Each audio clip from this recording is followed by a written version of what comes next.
Hi everyone, my name is Sarah, Pearls of Wisdom and Food.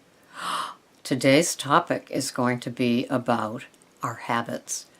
Not just our food habits, but our behaviors surrounding the habits.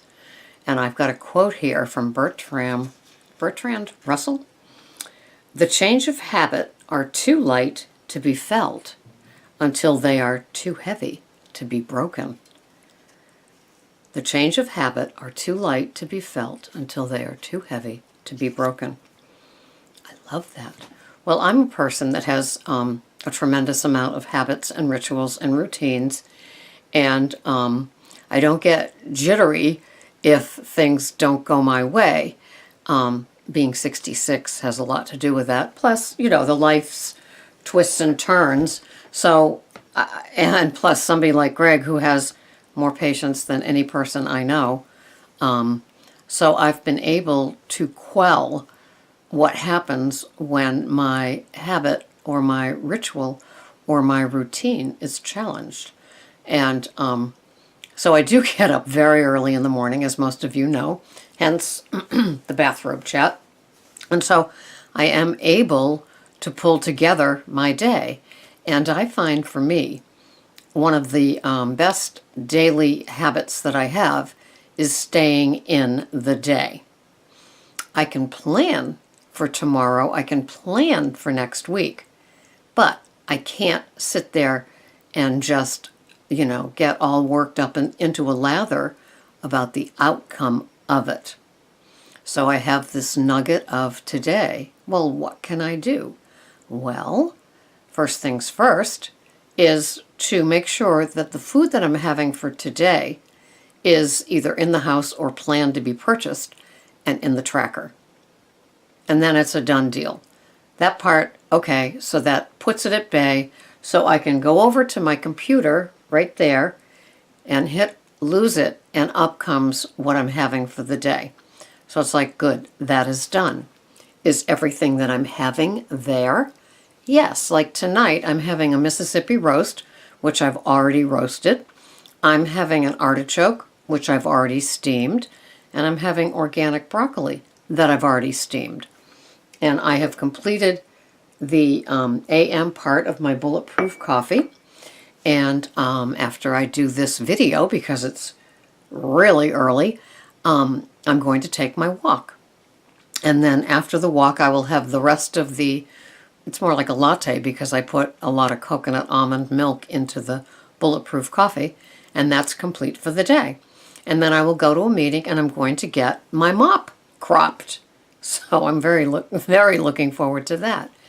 But my habits are important, and my successes are based on my habits, routines, and rituals. When you see the finished product go out the door, I've been awake for hours. I've had time to think about what I'm going to eat. Do I have it or do I need to purchase it? I'm a list person. As most of you know, this is my brain. It is Post-its. This is what I rely on. Post-its everywhere, all over my desk, and then on the bistro table in the kitchen by my keys. So when I'm out the door, I have my little list. And like yesterday, I alternate my roots. Not the roots in my hair, you sillies. The roots that I take when I walk. And so I added one, and I've been doing it, but I didn't know how long it was. And so when I got back from my walk yesterday, I hopped into my car because I did a Post-it. Because I had to do a Post-it, because every day I'd be like, oh, that's right, I was going to do that. So I wanted to do it before it turned into school bus pandemonium, because there's 2 schools on my way to my meeting in the morning. And so between all the buses and the crosswalk officers and all that kind of stuff, it's way too crazy to do, how many miles did I walk. So I did it at like 4:30 in the morning before anybody else was out there after my walk. And and so I've got different walks that I have charted the mileage on, so I know that when I set off for my walk, how much time I have. Do I have a busy day so I can only do the 2-mile one or the 2.4 or the 2.6? or the 4.0. And so that's a huge part of my habit.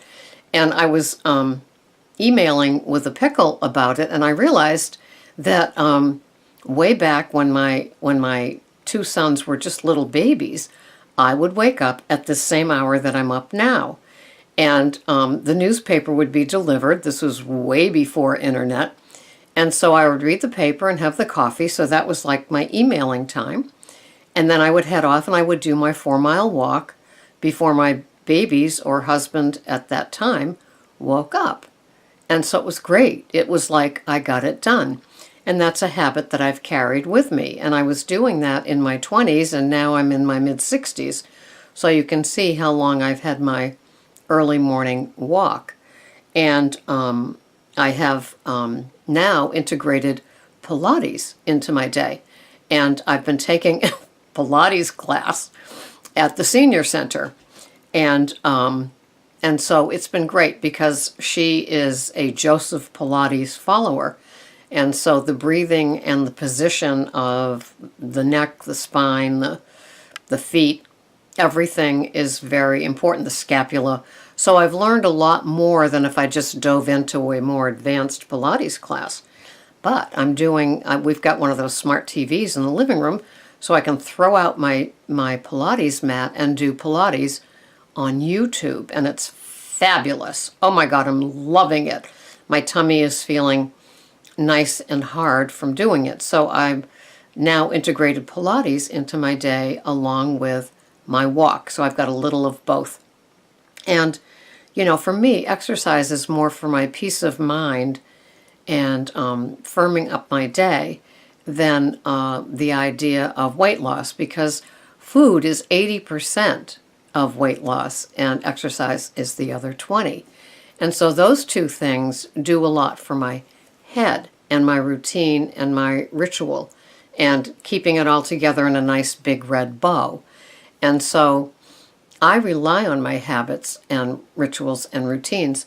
And what I learned early on is I take care of the things that are important to me before the day really begins, and there can always be changes.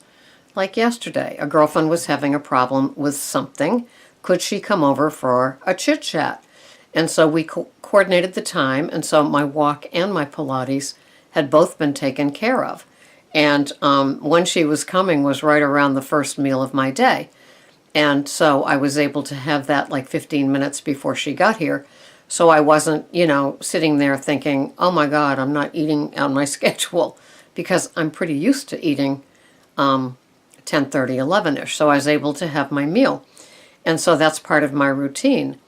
And I have a meal with enough fat in it, the first meal of the day, so I can go the distance before my second meal of the day, which is also called dinner. So these sort of things carry me and kind of keep me calm. My little boat, it kind of keeps me calm when the rough waters want to toss and turn me on the anchor. And so those things have carried me. I'm telling you, this is a secret. Don't tell anybody. But it's easier being 66 than it is being 46. Maybe because a lot of those goals and achievements and that drive have kind of slowed down a little bit, and I'm more comfortable with what is instead of what I think I want it to be. And so I'm relieved with a lot of that. There's a lot more enjoying of the day. But first things first, I have to make sure that my food is taken care of. It's weighed, it's measured, it's planned, it's steamed or baked or roasted, but it's definitely in the tracker. So before I put something in my mouth, it's there. So I'm not swayed with any temptations.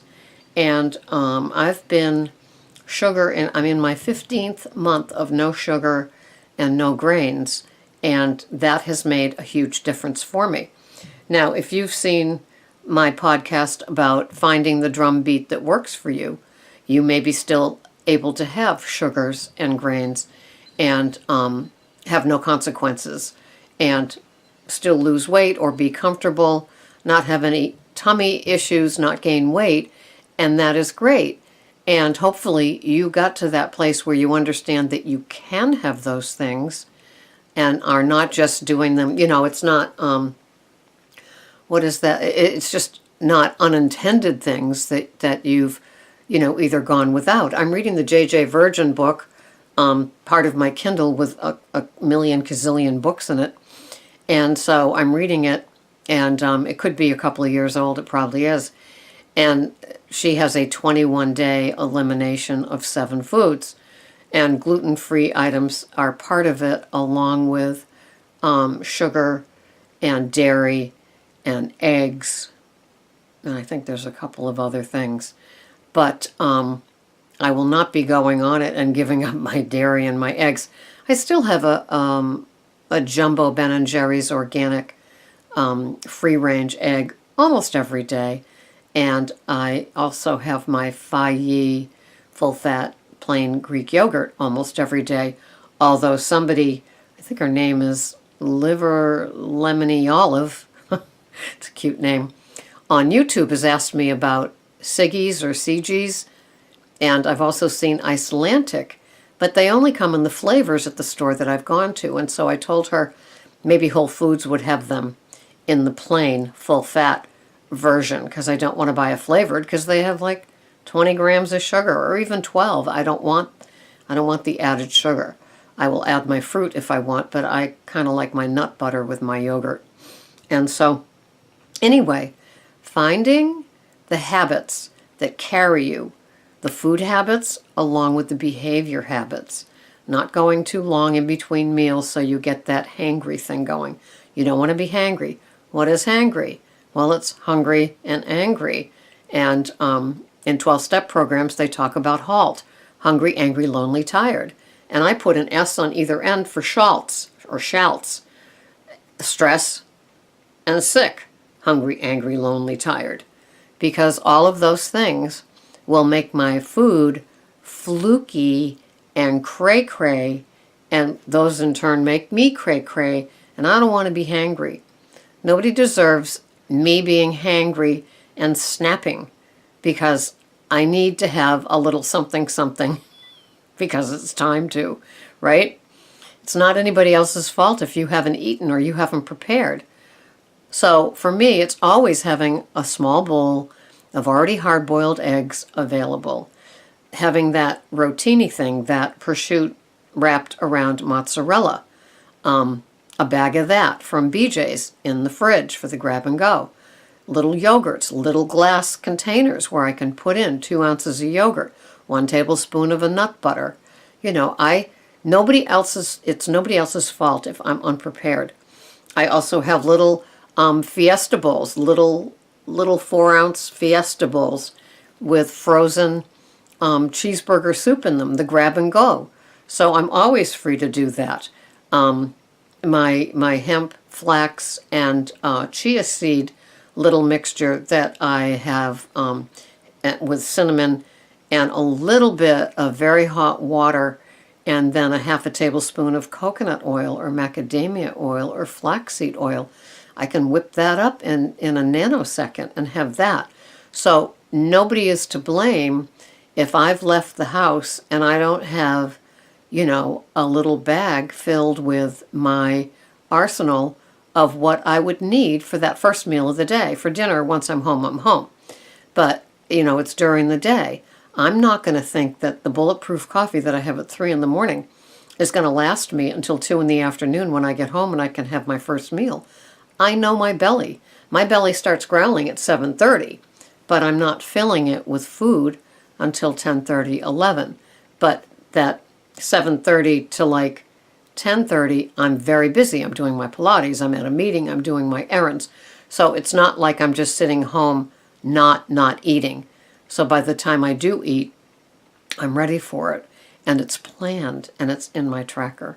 So anyway, I hope you have healthy habits of your food plan, and I hope you have healthy habits with your behavior surrounding it. And don't get hangry. Thanks so much for watching. This has been Sarah, Pearls of Wisdom and Food. Bye-bye for now.